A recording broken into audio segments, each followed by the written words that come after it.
আলাইকুম। আমি ইমরুল কায়েস। আজ আমি কথা বলব আমাদের প্রিয় দুই প্রতিবেশী দেশ বাংলাদেশ ও ভারতের সম্পর্ক নিয়ে।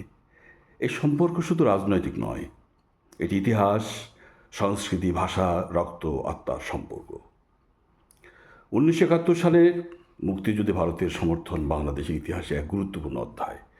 সেই সময়কার ভারতের প্রধানমন্ত্রী ছিলেন ইন্দিরা গান্ধী, যার ভূমিকা আজও আলোচিত। বাংলাদেশে স্বাধীনতা নেতৃত্বে ছিলেন শেখ মুজিবুর রহমান।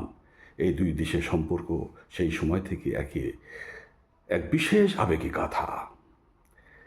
কিন্তু বাস্তবতা হলো,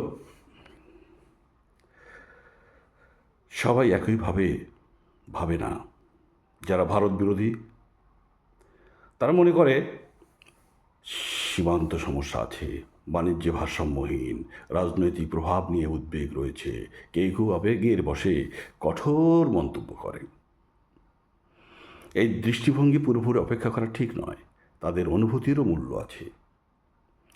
আর যারা ভারত পক্ষ সমর্থন করেন তারা বলেন দুই দেশের ব্যবসা বাণিজ্য বৃদ্ধি পাচ্ছে, চিকিৎসা, শিক্ষা, ভ্রমণ, অনেক বাংলাদেশ ভারতে যান। সাংস্কৃতিক সম্পর্ক গভীর, দুই দেশের মানুষের সম্পর্ক শক্তিশালী। বর্তমান বাস্তবতা, আজ ভারত বাংলাদেশ দক্ষিণ এশিয়া দুই গুরুত্বপূর্ণ অর্থনৈতিক শক্তি। যোগাযোগ, বিদ্যুৎ, সহযোগিতা, বাণিজ্য সব ক্ষেত্রে উন্নতি হচ্ছে। সাম্প্রতিক বছরগুলিতে রাজনৈতিক সম্পর্ক স্থিতিশীল হয়েছে। আমি ব্যক্তিগতভাবে বহুবার ভারত ভ্রমণ করেছি। আমি কিছু ভারতীয় পণ্য ব্যবহার করি, যেমন সাবান, শ্যাম্পু, তারপরে টুথব্রাশ, আপনার জিরা দেখতে পাচ্ছেন, বিভিন্ন মশলা, শ্যাম্পু, দারচিনি, এগুলো আমি ব্যবহার করি।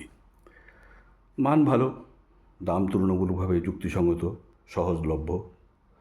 কিন্তু এর মানে এই নয় যে আমি আমার দেশের পণ্যকে ছোট করি। আমি বিশ্বাস করি ভালো জিনিস যেখানে পাওয়া যায় তা গ্রহণ করা উচিত, তবে নিজের দেশকে সম্মান রেখে।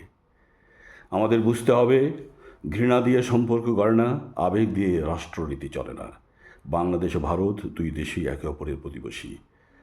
ভৌগোলিক বাস্তবতা পরিবর্তন হবে না, তাই প্রয়োজন পারস্পরিক সম্মান, সমান মর্যাদা, আলোচনার মাধ্যমে সমাধান, মানুষের মধ্যে মানুষের সম্পর্ক।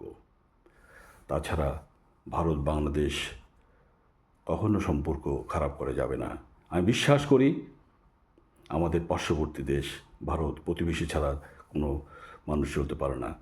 ঠিক বাংলাদেশও একটা ভারতের সাথে সম্পর্ক ছাড়া চলতে পারবে না। আমি বিশ্বাস করি ভবিষ্যৎ প্রজন্মের জন্য আমাদের একটা শান্তিপূর্ণ, সহযোগিতামূলক সম্পর্ক গড়ে তুলতে হবে।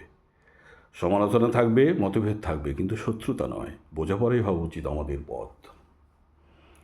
আপনার মতামতটা কি কমেন্টে জানান। ধন্যবাদ। আল্লাহ হাফেজ।